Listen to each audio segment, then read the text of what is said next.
বার্তা এক নজর, সবার খবর সমান নজর। 100 বছর ধরে পুরোহিত ছাড়া হোগলা মায়ের পুজো হয়ে আসছে গুপ্তিপাড়ায়। হুগলি জেলার গুপ্তিপাড়া বেনালি চর গ্রামে পুরোহিতের ছাড়া 100 বছর ধরে হয়ে আসছে হোগলা মায়ের পুজো। জানা যায় গ্রামের এক বাসিন্দা প্রথমে এই পুজো শুরু করলে ও বর্তমানে সকল গ্রামবাসীদের সহযোগিতায় এই পুজো হয়ে আসছে। এখানকার মন্দির নেই, কোনো আলো, 12 মাস মা আলো ছাড়ায় মোমবাতি ও প্রদীপের আলোয় থাকেন। প্রতি বছর অঘ্রাণ মাসে অনুষ্ঠিত হয় বার্ষিক পুজো।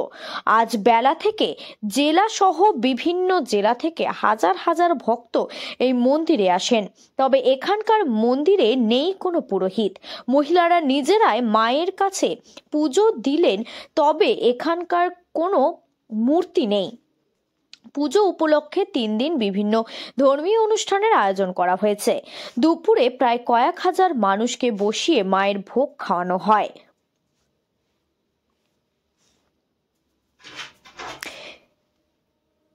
হুগলির গুপ্তিপাড়া থেকে রাজেশ দেবনাথ। হুগলি জেলা বলাগড়ের চরকৃষ্ণবাটি অঞ্চল এলাকার বেনালি চরে এই হোগলা কালী মাতার মন্দির। এই মন্দিরের অন্যতম বৈশিষ্ট্য হচ্ছে এখানে পুজো যে যার নিজের পুজো নিজেই দেন। এখানকার পুজোয় কোনো পুরোহিত লাগে না এবং এখানে যে দেবী আছেন হোগলা কালী মাতা, তিনি হচ্ছেন নিরাকার, এনার কোনো মূর্তি নেই।